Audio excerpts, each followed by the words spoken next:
Chapter 13. Go dee dee go go dee go. Dee go go dee go. It was the Aque talking to the clan. One of the things every man learned was the language of the hollowed-out wooden instrument. Deem, deem, deem, boomed the cannon at intervals. The first cock had not crowed, and Umwolfia was still swallowed up in sleep and silence when the Aque began to talk, and the cannon shattered the silence. Men stirred on their bamboo beds and listened anxiously. Somebody was dead. The cannon seemed to rend the sky. Dee-go-go, dee-go, dee-dee-go-go, floated in the message-laden night air. The faint and distant wailing of women settled like a sediment of sorrow on the earth. Now and again, a full-chested lamentation rose above the wailing whenever a man came into the place of death. He raised his voice once or twice in manly sorrow, and then sat down with the other men, listening to the endless wailing of the women and the esoteric language of the Aque. Now and again the cannon boomed. The wailing of the women would not be heard beyond the village, but the Aque carried the news to all the 9 villages, and even beyond. It began by naming the clan.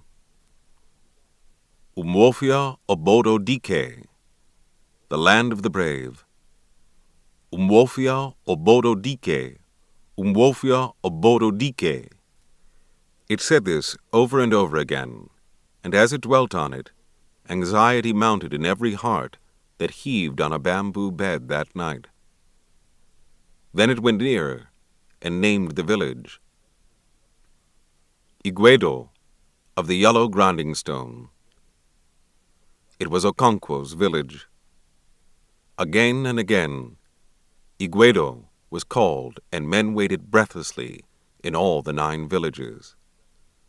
At last, the man was named, and the people sighed. Ezeudu is dead. A cold shiver ran down Okonkwo's back as he remembered the last time the old man had visited him. "That boy calls you father," he had said.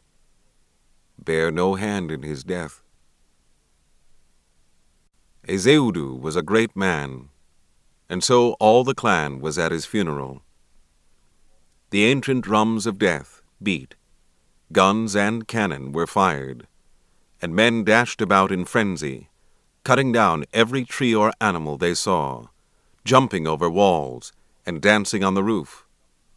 It was a warrior's funeral, and from morning till night, warriors came and went in their age groups.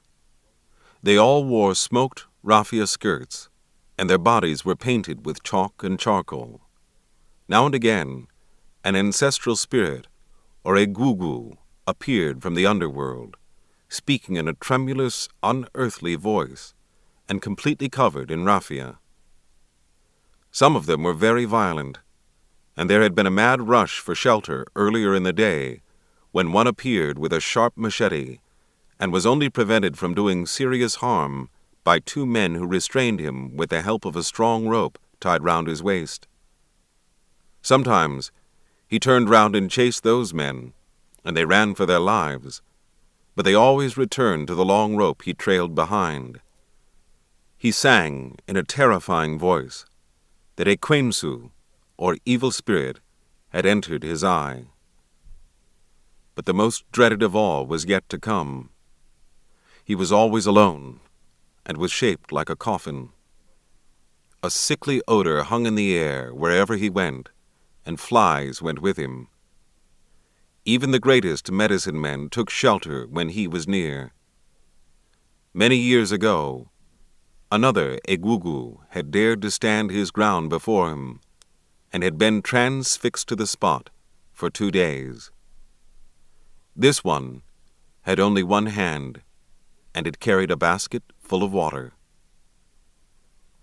But some of the Egugu were quite harmless. One of them was so old and infirm that he leaned heavily on a stick. He walked unsteadily to the place where the corpse was laid, gazed at it a while, and went away again to the underworld. The land of the living was not far removed from the domain of the ancestors. There was coming and going between them, especially at festivals, and also when an old man died, because an old man was very close to the ancestors. A man's life, from birth to death, was a series of transition rites which brought him nearer and nearer to his ancestors.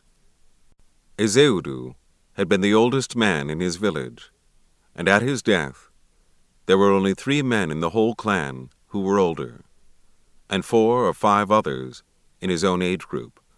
Whenever one of these ancient men appeared in the crowd to dance unsteadily the funeral steps of the tribe, younger men gave way, and the tumult subsided. It was a great funeral, such as befitted a noble warrior. As the evening drew near, the shouting and the firing of guns, the beating of drums and the brandishing and clanging of machetes increased. Ezeudu had taken 3 titles in his life. It was a rare achievement. There were only 4 titles in the clan, and only 1 or 2 men in any generation ever achieved the 4th and highest. When they did, they became the lords of the land. Because he had taken titles, Ezeudu was to be buried after dark, with only a glowing brand to light the sacred ceremony. But before this quiet and final rite, the tumult increased tenfold.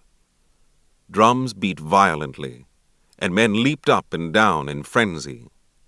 Guns were fired on all sides, and sparks flew out as machetes clanged together in warriors' salutes. The air was full of dust and the smell of gunpowder.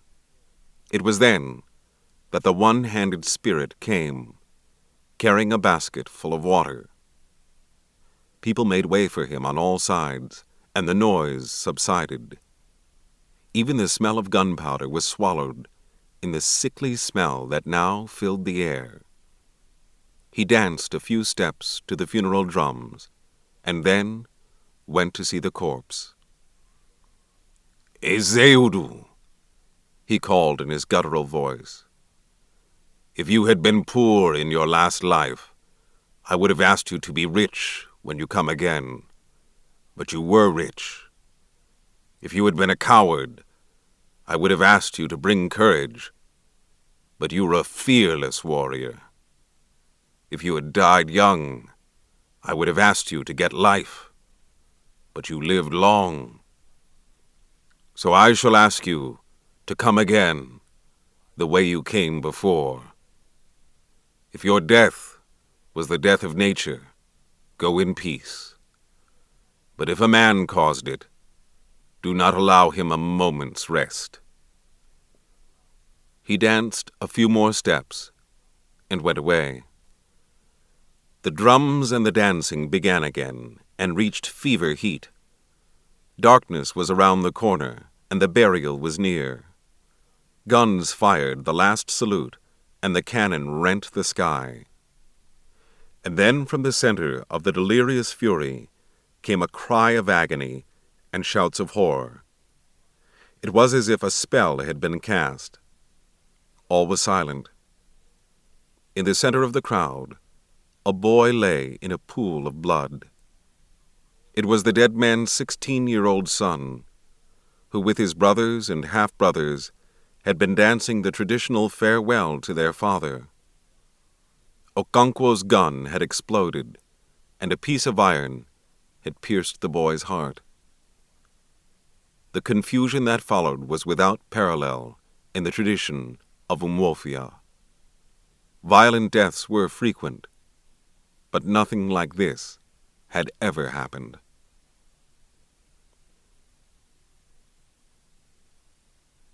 The only course open to Okonkwo was to flee from the clan. It was a crime against the earth goddess to kill a clansman, and a man who committed it must flee from the land. The crime was of 2 kinds, male and female. Okonkwo had committed the female because it had been inadvertent. He could return to the clan after 7 years.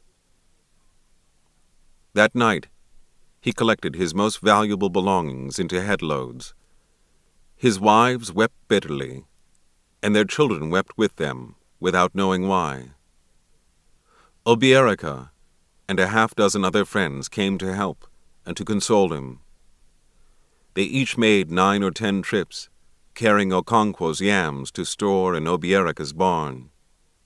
And before the cock crowed, Okonkwo and his family were fleeing to his motherland. It was a little village called Mbanta, just beyond the borders of Mbaino. As soon as the day broke, a large crowd of men from Ezeudu's quarter stormed Okonkwo's compound, dressed in garbs of war. They set fire to his houses, demolished his red walls, killed his animals, and destroyed his barn. It was the justice of the Earth Goddess, and they were merely her messengers. They had no hatred in their hearts against Okonkwo. His greatest friend, Obierica, was among them. They were merely cleansing the land, which Okonkwo had polluted with the blood of a clansman. Obierica was a man who thought about things. When the will of the goddess had been done, he sat down in his obi and mourned his friend's calamity. Why should a man suffer so grievously for an offense he had committed inadvertently? But although he thought for a long time, he found no answer.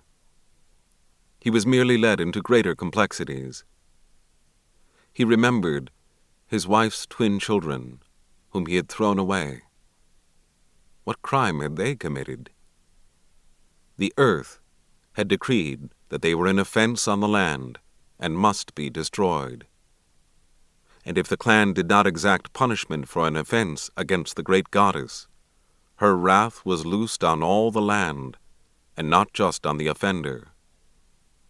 As the elders said, if one finger brought oil, it soiled the others.